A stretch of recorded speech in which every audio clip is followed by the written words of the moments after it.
Now joined by the insiders, Johnston and Pierre LeBrun. Guys, we hear from Zach Hyman this morning. First time he's held a general media availability since he suffered a dislocated wrist in Game 4 of the Western Conference Final. And CJ, the Oilers are rallying around him.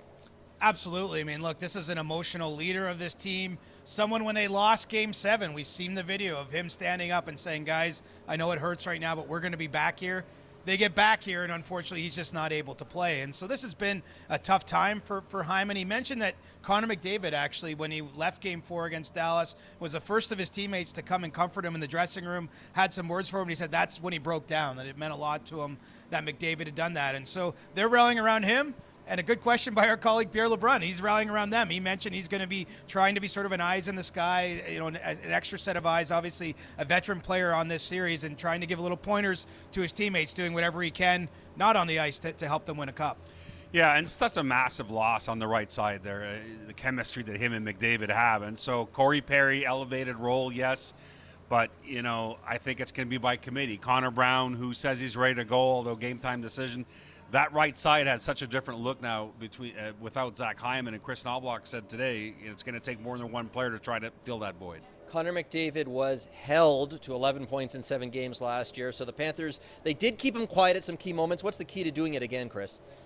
Well, I don't know that you can, right? I mean, I think you're just limiting that amount of damage. I'm sure the Panthers love. They kept them off the board in Game 1, kept them off the board in Game 7 when they won the Cup last year. It's a new season, though, of course. And, you know, Gustav Forsling faces a lot of tough matchups. I mean, through the last year's playoffs, through this year, he mentioned he's a little scared every time McDavid's on the ice. I think that he has that level of respect. And keep in mind, the way the Panthers defensemen play, they want to keep a very tight gap. They really are aggressive in that regard, and against a player with McDavid's speed, that might open some opportunities. We saw Florida in the second round, gave up some breakaways to the Toronto Maple Leafs at that point. The Leafs were able to expose that to some degree, so I think that's something to watch here for McDavid, is if they can spring him free. Not that I expect him to be cheating for offense, but there might be chances for him to go and beat those Florida defensemen. I asked Brad Marchand if playing with McDavid at the Four Nations, if he gained extra insight into maybe some hints and trying to limit McDavid like CJ's talking about. He goes, no, not really. In fact, we're just trying to limit him to 10 to 15 chances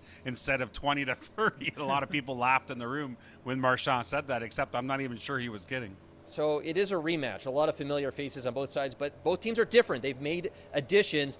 Brad Marchand, he spoke for almost 20 minutes on Media Day, again at the podium today after the Panthers' morning skate. Chris, he's emerging as a big factor in this series. Well, and he's been a big factor on the ice for the Panthers too, right? It's the off-ice component, but it's also the fact that he has supercharged that third line. And let's face it, Anton Lundell, Eetu Luostarinen, they've been big parts of the Panthers for a couple seasons now.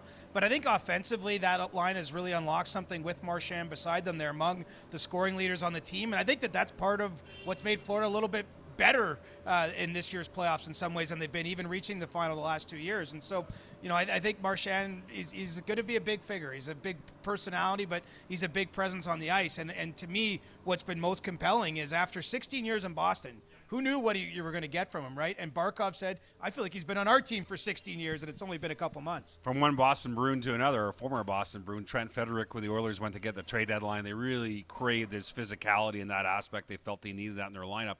It's not been as smooth for him compared to Brad Marchand in Florida, because he arrived here hurt, took a while for him to get going, and really he got going when the playoffs started. So that's a tough time of year to really get into a new lineup. But he started showing signs in the Dallas series, and as Chris Knoblauch told me today, this is an opportunity against a real physical Florida Panthers team for Trent Frederic to show his best here on the biggest stage of all. No real lineup intrigue heading into Game 1. AJ Greer confirmed out for the Panthers. Jesper Boqvist is in. On the Oilers side, Connor Brown officially listed as a game time decision, but he skated this morning and spoke to the media afterwards and said he's planning to play.